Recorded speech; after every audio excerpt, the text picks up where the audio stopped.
If you've ever wanted to become an environment artist, well, now's your chance. Introducing the brand new Environment Artist Survival Kit, a brand new course designed to take you from a complete beginner to an absolute master in Unreal Engine. You're going to be creating everything you see on the screen here. Pretty amazing, isn't it? Now, early bird pricing is just starting. The course has just dropped. So if you want to get the course at a reduced price, hop on right now and grab it before it's too late.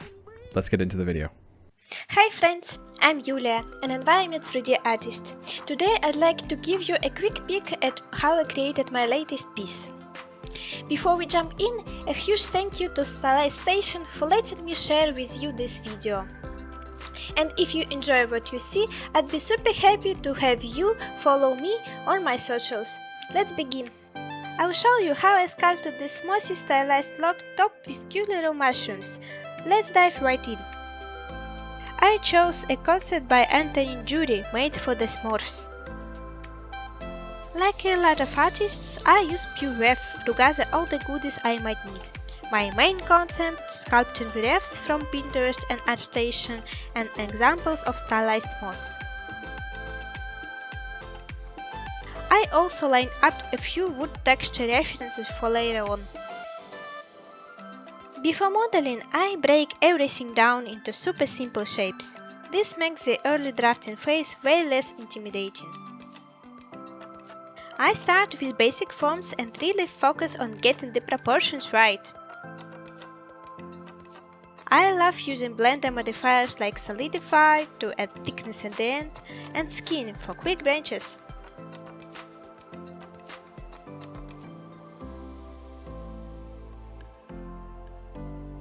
Spend as much time as you need here, you'll thank yourself later.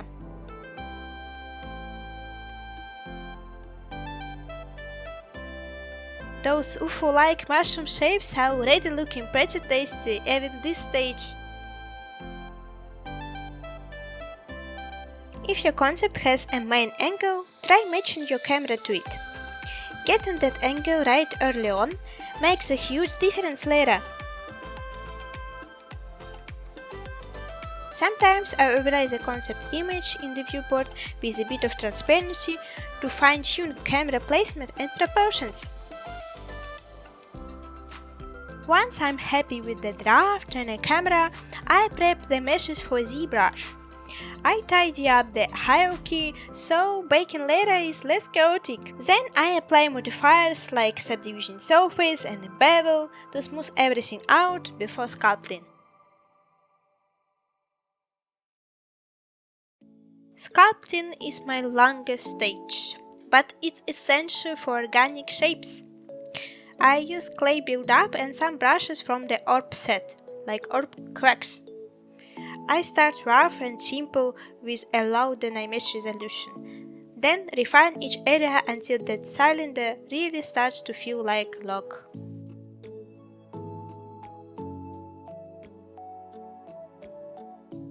After blocking out the wood, I polish the tails using brushes like pinch and flatten to sharpen edges.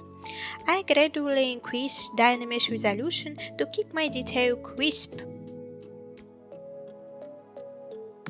For the mushrooms, inflate brush adds fun little bumps.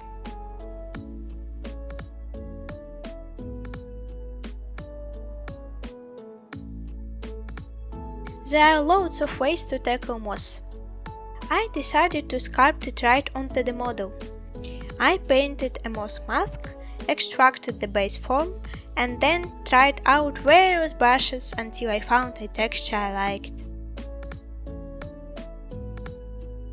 Decor 2 and Fracture work great for a mossy feeling. Once the sculpt is done, I bring it back into Blender for Retopology.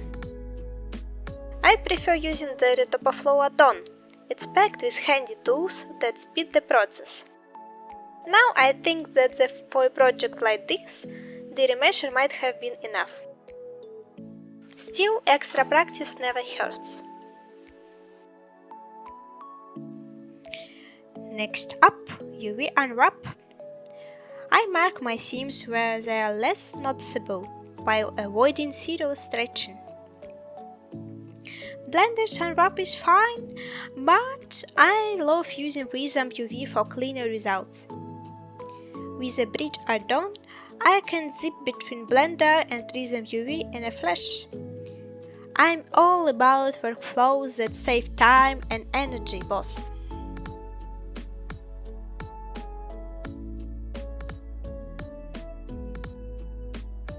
For baking, I rely on baking groups. Some artists spread meshes apart and bake them all at once, but I find that too chaotic. With baking groups, I can control each cage individually and avoid weird artifacts. Let's talk about moss material. It's pretty straightforward. I used a few noise patterns that regularly resemble moss and layered them up. I also set up some color controls so I can tweak the look later. For texturing, I barely hand painted anything.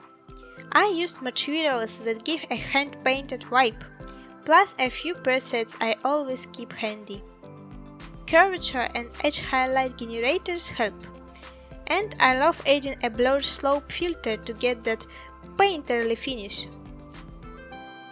Adding subtle fake lining in the textures brings out depth and character.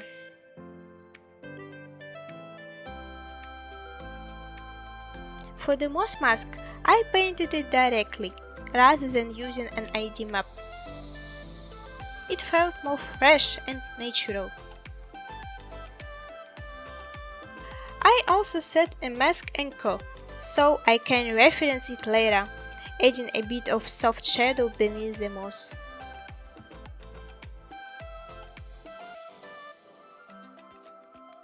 One cool thing about my mask material is that I made its colors fully adjustable.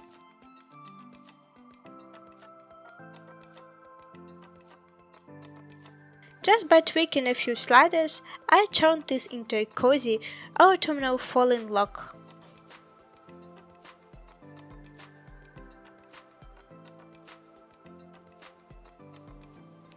When the main piece is ready, I move on to the foliage. The texture setup is super simple, just curved shapes with a gradient. I also made a black and white map for transparency.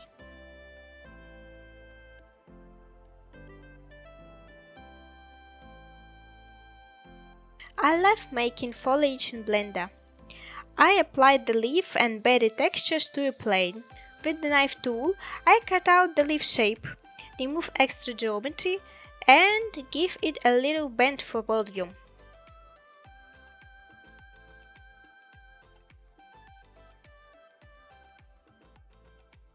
For the berry, I started with a sphere. Then I wrapped it as a circle and aligned it to the texture. Then I made all sorts of variations, flowers, berries, leaf clusters, so I can arrange them around the log. Now everything's ready for rendering.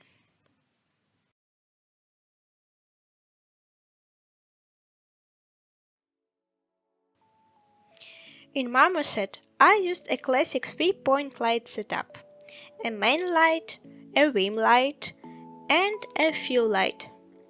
I also added 2 extra point lights to highlight those reference-inspired accents. It really helps bring everything together.